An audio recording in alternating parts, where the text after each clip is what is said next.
Hey folks, well, the off-season, jeez, is it October yet? Not quite yet. Look, the Leafs have a lot of things to think about. We've got some things to talk about, too. We got some people who've asked some questions. We're going to break it down for you right here on the OZone.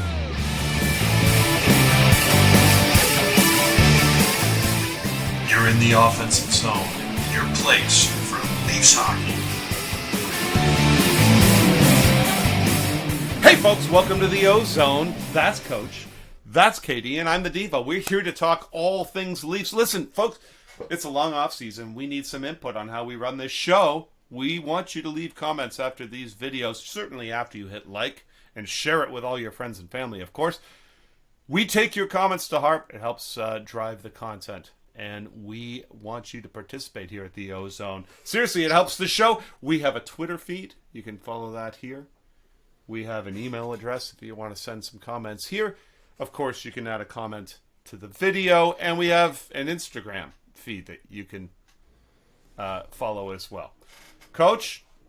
Yeah, hey, we got a couple questions today to go through. Both are around coaching. And the Texas contingent here is chipping in. This is from our good buddy Craig Menard. Here he is. Here's his hockey DB. Long minor pro career, and is thriving as a seventh depth option at D on the Fort Worth Hawks. Anyway, so Minzy submits this question. Looking at the list of available coaches right now, do you think there's any pressure on Kyle Dubas to make a change at coach? I know he believes Keefe will be on the list of great coaches in 10 years or so, but unfortunately this roster can't wait that long. Is there anything that pushes him over the edge to replace Keefe? Good question, Minzy. Thanks a lot, buddy. Say hi to Nick Ritchie if you're up in Orangeville this summer.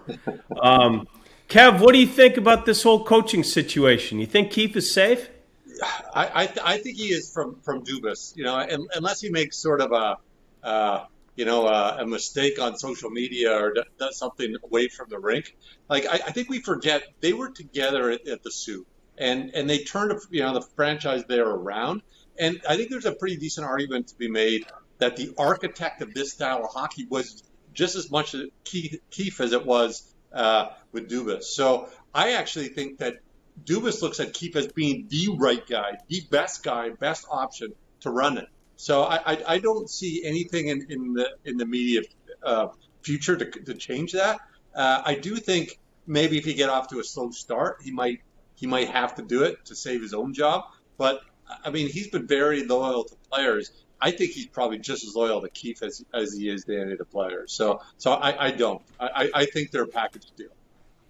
Yeah, I tend to agree with that, actually, Coach. And I mean, I think flat out they've already said it. I don't think there's going to be any coaching change this offseason. I agree there might be a leash on him that maybe wasn't on there last year, 6-7 game losing streak, and I think you kind of make a move. But, the bottom line is when they brought Keefe in to replace Babcock, he got the team to perform better in the short term. In his first full go, we got to even see a bit of a sneak peek behind the scenes with that Amazon series. He was pointing out problems with that team and trying to address them. They tried to address them at the trade deadline by bringing in some guys a little bit too little, too late. They had some bad injuries and they kind of lost in a fluky series. They went into last offseason, not this one, last one, saying we have to better our special teams. That's what we're going to do as a coaching staff. And they came out and they were top 5 in power play and top 5 in penalty kill.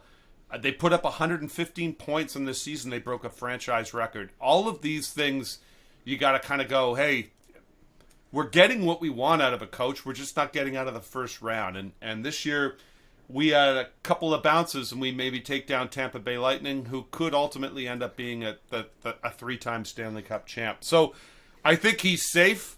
I think he's good. We'll know this time next year if he's good enough. Yeah, it just kills you, doesn't it? A bounce. One frickin' bounce in Game 6. Even against the Habs last year in overtime. Yep. This year, and we're on, and now the narrative is completely different. Look, I don't think I think someone needs to be accountable for 5 years of not getting out of the first round. I think we'll get into that next. We'll also get into he's been assured that his job is safe. Maybe ask Bruce Cassidy how that went, right? So, which we'll talk about in a second. But I will go one step further than both of you guys. You both mentioned they get on a losing streak or something happens and he may need to let Keith go to keep his own job. I believe Dubas is so overly principled, which normally is a good thing. I don't think he would fire Keith. I think if Shanahan or somebody goes to him and says, we got to do something, he's going to say, I won't fire the coach. And then they're probably both gone. And so whether that's dumb or not, I actually think he's that principled. And so we're stuck with what we got unless you get major changes coming. So no, I think be that that's as it may, I think that's what it is. I think that's a great point. Listen, Coach, one of our buddies, Ron Vogel, he sent in a question about the Cassidy issue, anyways, and I think we should address it. He says, "Listen, so many of you have likely noticed that Cassidy was fired from Boston. Apparently, his message was getting stale. So Vogel wants to know how long until Keith's message is stale." Yeah. KD, what do you think? So I think it's back to what we were talking about before. Again, you have a strategy and a message. It almost won the Sioux. They went from the bottom up to second place. I don't think they won. They got knocked out late in the playoffs. That same group went to the Marlies, turned it around. They won. I think that is the message. I think most of the offensive guys like the message. I mean, they get to do what they want to do offensively. So I don't think it's a message like Cassidy's or a message like Babcock or some of the old school guys that make you, or Tortorella, that hard and you got to play the details at the finer point. I don't think that's any message. I think it's about possession. It's about skating hard. It's about doing that. Actually, what fun stuff that hockey players want to do. So I think the players are happy with the message. I think what might need to happen is the message needs to be tweaked. We'll see if the players want to do the tweaking and do what Tortorella said Tampa Bay did. Worried about forgetting about long ball, playing small ball once in a while in certain games to win, and they haven't shown they can do that part yet. That's a good point. Coach? I don't think there's any question the message has to change. And I'm not sure he's capable of changing it, but the Leafs are not hard to play against. And you can't go far in the playoffs by being easy to play against. It's fine for the regular season. Even Edmonton's harder to play against, right? And Edmonton just had a real hard time with a stacked Colorado team. But their kind of offense, and they got tightened when Woodcroft came in, right? And he's like, hey, look, we got to lock if we want to succeed, that wasn't working. We got to lock this thing down. And they ended up, they played well enough till their flaws were exposed. With Keefe, I think his message is already stale. And we're asking him to change. He's a young coach. Maybe he can. But it's been the same message since he's been here, and it's been the same result. And, I love the regular season success, don't get me wrong. But you can't come out of that Montreal series with any thought other than if we don't get out of the first round, the season is not a success, and we didn't. Yeah, no, that's a great point. I will point out one thing for those folks who have an Amazon Prime account and have watched that show on the Leafs. He actually does preach a message that's perhaps a little bit lost, and maybe it's not something that's actually resonating with certain players. Throughout the second half of that series, you saw the panic in his eyes, even while the team was rolling off 6 wins in a row. He's like, we're not scoring the way we need to score. We're not getting the puck down low. We may be possessing the puck and skating it, but we're not scoring in the dirty areas. This is something KD has brought up all throughout the entire year. And you look at the woes that plagued the second line throughout this year. John Tavares, I still think, is a upper tier player. But you surround him with smaller guys that want to skate the puck and skate around and aren't willing to go into the corners. You're not giving him the kind of pieces he needs in order to succeed. He wants to be a position positional player in the slot, in front of the net, around the net. They need some jam plays. They need some jam. Devo, is that roster or coaching?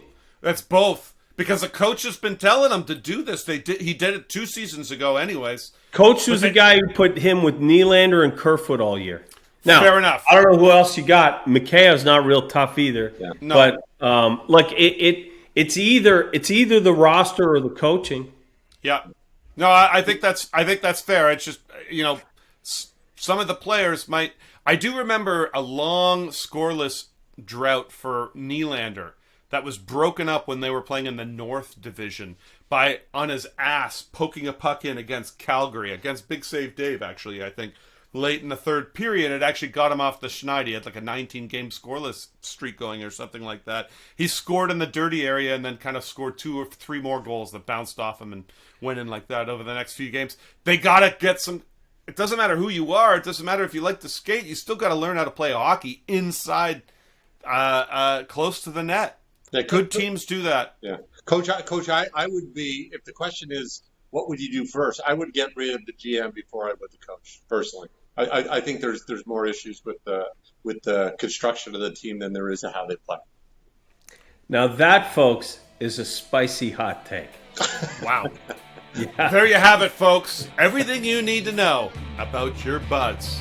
We're going to break it down for you here on the Ozone. Spicy.